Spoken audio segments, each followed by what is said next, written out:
मैंने बीच ही में बात काटते हुए बोला, फिर क्या हुआ? आपकी कहानी तो काफी रहस्यमयी है। सन्यासी ने आगे कहना शुरू किया। जब मुझे होश आया तब काफी देर हो चुकी थी। छाया शरीर के माध्यम से उन प्रेतात्माओं का यहाँ निवास हो गया। राजवंश पर भी प्रभाव पड़ने लगा। एक दिन आकस्मिक रूप से रानी मृत पाई गई। चारों तरफ हाहाकार मच गया। राजा काफी दुखी हुए। मंत्री को राजपाट सौंपकर कुछ दिनों के लिए तीर्थाटन पर निकल गए। विदेशियों के आक्रमण का खतरा होने लगा। इधर मेरी स्थिति भी खराब हो रही थी। रानी के गुजरने के बाद मेरा भी मन विरक्त हो गया। मैं भी वहां से जाना चाहता था, लेकिन ऐसा हो न सका। छाया शरीर का ऐसा प्रभाव मुझ पर पड़ने लगा कि पहले तो वह मानसिक आदेश को मानता था, लेकिन अब तो वह भी नहीं हो पा रहा था। मेरे शरीर के किसी भी हिस्से से अपने आप रक्त निकल जाता। पहले तो मैं बलि करता था, लेकिन अब तो छाया शरीर अपनी प्राण ऊर्जा को बढ़ाने के लिए स्वतः ही रक्त निकाल लेती थी। पहले तो वह पीछे रहता था, लेकिन अब धीरे धीरे काले साये की तरह मेरे सामने दिखने लगा। शर्मा जी, 24 घंटे कोई आपके सामने रहे तो आप क्या करेंगे? मैंने बोला कि पीछा छुड़ाने की कोशिश करूंगा। हाँ, बस यही विचार मेरे मन में आया। मैंने पुनः उस पांडुलिपि को पढ़ा और उसमें लिखा था, जब साधक की प्राण ऊर्जा क्षीण होने लगे तो छाया शरीर को मुक्त कर देना चाहिए। मंत्र के साथ विधि भी लिखी थी।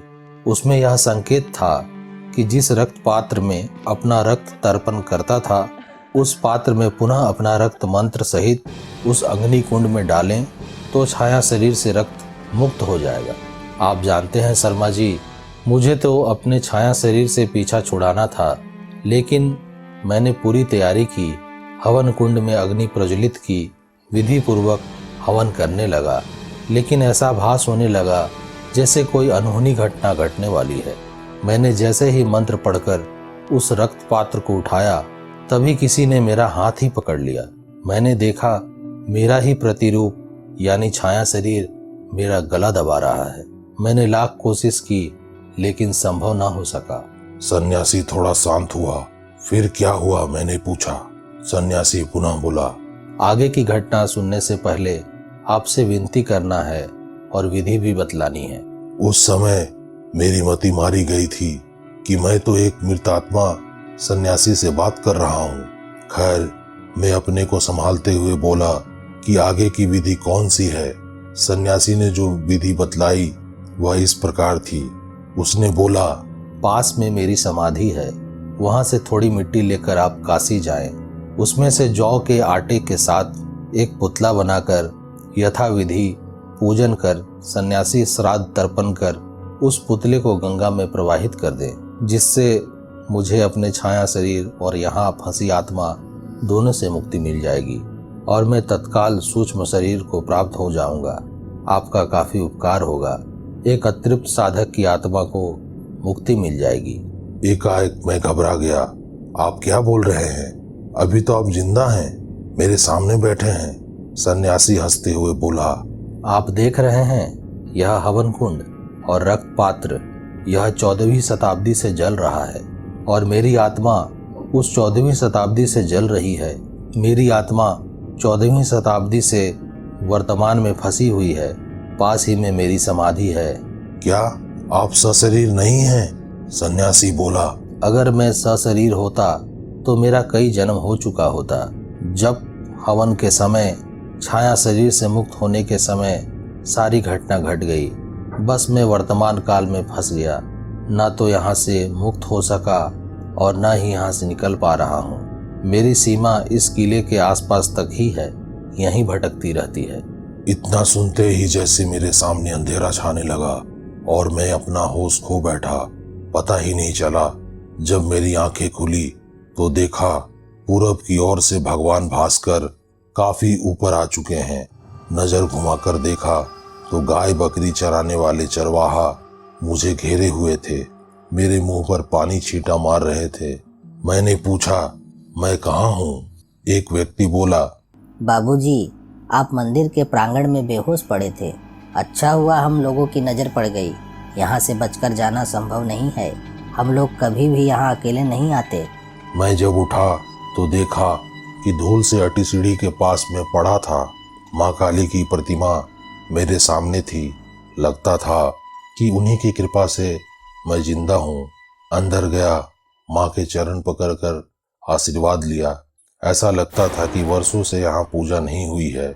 चारों तरफ धूल से अटा था मंदिर का प्रांगण। खैर, मुझे काफी कमजोरी लग रही थी। बस किसी तरह उठा। चरवाहों ने सहारा दिया। धीरे धीरे सारी कथा एक के बाद एक मेरे मानस पटल पर उभरती रही। धीरे से मैंने उन चरवाहों की तरफ नजर करके देखा और पूछा कि यहाँ पर कहीं झोपड़ी है क्या? बाबूजी, चारों तरफ यहाँ जंगल है, यहाँ कहाँ झोपड़ी मिलेगी? लेकिन मैंने देखने की इच्छा जाहिर की। सब मुझे पीछे की ओर ले गए। वहाँ झोपड़ी तो नहीं थी, बस एक समाधिनुमा ऊंचा चबूतरा जैसा कुछ बना था, जैसा कि उस सन्यासी ने बतलाया था। बस मैं कुछ नहीं बोला, बस समाधि को प्रणाम किया। तभी मेरे मानस पटल पर सन्यासी का चेहरा कौन सा गया। ऐसा लगा जैसे वह मुझे देख रहा है और याचना भी कर रहा है। थोड़ी ही देर में मैं पूरी तरह होश में आ गया और रात में घटी घटना का हो गया स्मरण। जो हवन कुंड था वह और सन्यासी, सब कुछ 14वीं शताब्दी का था। ऐसा लग रहा था कि वह सन्यासी मुझे 14वीं शताब्दी में ले गया था। खैर, मैंने समाधि से मिट्टी उठाई और एक कपड़े में बांध लिया। चूंकि उस सन्यासी को वचन दे चुका था, मैं सहायता नहीं करूंगा तो कौन उसकी सहायता करेगा, और यदि नहीं करूंगा तो उसकी आत्मा पता नहीं कब तक भटकती रहेगी और रहेगी तड़पती भी। एक साधक को दूसरे साधक की सहायता अवश्य करनी चाहिए। मेरे लिए बहुत ही पुण्य का काम होगा। यदि मेरी वजह से उस सन्यासी की आत्मा को मुक्ति मिल जाती है, इससे बड़ी और क्या बात हो सकती है। मैं मिट्टी लिया और सभी अतृप्त आत्मा को प्रणाम कर उन चरवाहों के साथ वापस गांव की तरफ चल पड़ा। रास्ते में उन लोगों ने बताया, बाबूजी, आप बड़े भाग्यशाली हैं जो जिंदा बच गए। यहाँ तो कोई एक रात भी नहीं बिता सकता। अभी पिछले साल हमारे गांव में एक शिक्षक महोदय थे। प्रातः भ्रमण करने यहाँ आते थे, लेकिन एक दिन तो वो वापस ही नहीं आए। 2 दिन बाद हम लोगों को उनकी लाश मिली। शायद रास्ता भटक गए हों तो भूतों ने उनकी जान ले ली होगी। मैं क्या बोलता, बस यही सोच रहा था कि इन बेचारों को क्या पता कि रात भर मैं उन्हीं लोगों के बीच रहा। खैर, जब गांव पहुंचा तो गांव वालों ने घेर लिया मुझे। जैसे उन्हें पता चला कि मैं काशी से आया हूं और ब्राह्मण हूं, तो सभी लोग मेरे पैर छूने लगे और आशीर्वाद मांगने लगे और बोले, पंडित जी, आप काशी से आए हैं। आपका पैर छूकर काशी का थोड़ा पुण्य हम लोग भी लेना चाहते हैं। हम लोगों का कहाँ भाग्य है काशी जाने का। इसी तरह उन लोगों से पीछा छुड़ाया, लेकिन उन लोगों ने मेरे नहाने और खाने की व्यवस्था की थी। 4 बजे की बस थी। मैं स्टेशन की तरफ चल पड़ा। तभी एक व्यक्ति बोला, बाबूजी, आप अकेले उधर जा रहे थे, तब मैंने आपको रोकना चाहा, लेकिन ऐसा कर न सका। मैंने कहा कि मेरे साथ तो एक सन्यासी महोदय भी थे। वह बोला, नहीं, आप तो अकेले जा रहे थे। मैं तत्काल चुप हो गया। शायद वह सन्यासी इन गांव वालों को नहीं दिखा होगा। मुझे अपने ऊपर हंसी आने लगी। वह तो आत्मा थी, इन्हें कहाँ दिखती। जब मैं निवृत्त हो गया तो सोचा चल के पंडित जी से मिल लूं, क्योंकि मुझे वापस जाना है। जहां मैं रुका था गांव वालों के पास बस थोड़ी ही दूरी पर पंडित जी का मकान था। मैं उन्हीं में से एक सज्जन से बोला, यहाँ श्री राम शर्मा रहते हैं, सोचा उनसे मिलकर काशी जाऊंगा। वह कुछ बोला नहीं, बस मेरी ओर देखने लगा जैसे मैंने कोई अजीब सी बात कह दी हो। वह मेरे साथ चलने लगा। गांव का रास्ता भी भूल भुलैया वाला होता है। मुझे रास्ता तो याद नहीं था, लेकिन वे सज्जन मुझे उनके घर के पास ले गए। जब मैं उनके घर पर पहुंचा तो देखा कि दरवाजा धूल से भरा था। चारों तरफ जंगली पेड़ पौधे का अंबार था। ताला लटक रहा था। ऐसा लग रहा था कि जैसे वर्षों से खुला ही ना हो। मैं तो हतप्रभ हो गया। अभी कल ही यहाँ रहा, खाना खाया, पंडित जी से बातें की। मैं बस सोच ही रहा था कि तभी वह व्यक्ति बोला, बाबूजी, उनको गुजरे तो 1 वर्ष से ऊपर हो गया है। जहाँ से आप जिंदा बचकर आए हैं ना, वे उधर ही सुबह सुबह टहलने जाते थे। एक दिन गए तो वापस ही नहीं आए। मैं क्या बोलता, उस व्यक्ति ने मेरा तो सिर ही घुमा दिया। कांपते हुए पूछा कि पंडित जी की पत्नी? वह व्यक्ति बोला, उन्हें गुजरे तो काफी जमाना हो गया। पंडित जी तो अकेले ही रहते थे।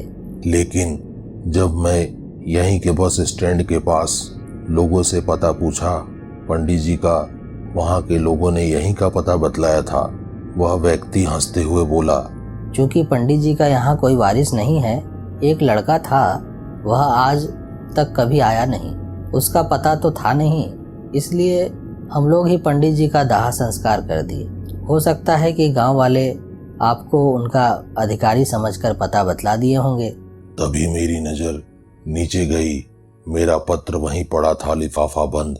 मैं कुछ बोला नहीं, बस यहीं सोचता रहा कि क्या मैं रात भर पंडित जी के प्रेत के साथ रहा और खाना खाया। अब तो ऐसा लगने लगा था कि वह व्यक्ति जो मुझे लेकर आया है, कहीं वो भी तो कोई प्रेतात्मा नहीं। बस सभी लोग मुझे प्रेतात्मा नजर आने लगे।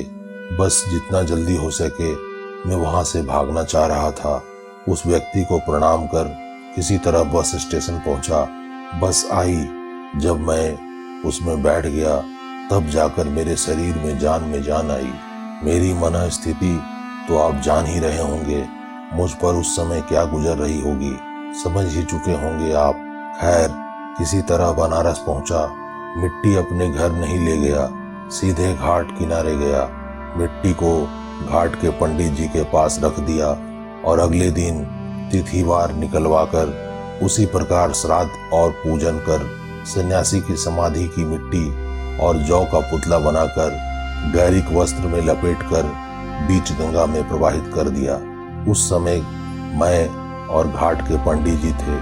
लेकिन आश्चर्य की बात तो यह थी कि जिस समय मैं घर आया, अपना झोला देखा, जो मैं ले गया था उसे उसी तरह रख दिया था। सोचा था कि कपड़े आदि निकाल कर धोने को दे दूंगा, परंतु देखता क्या हूँ, एक प्राचीन पांडुलिपि और 5 सोने के सिक्के पड़े थे।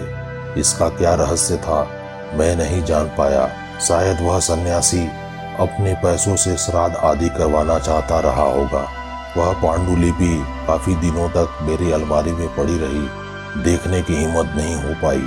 श्राद्ध पूजा के बाद एक दिन वह सन्यासी दिव्य रूप से स्वप्न में दिखे, हाथ जोड़कर प्रणाम किया और बोले, शर्मा जी, कितने वर्षों से मेरी आत्मा समय चक्र में फंसी थी।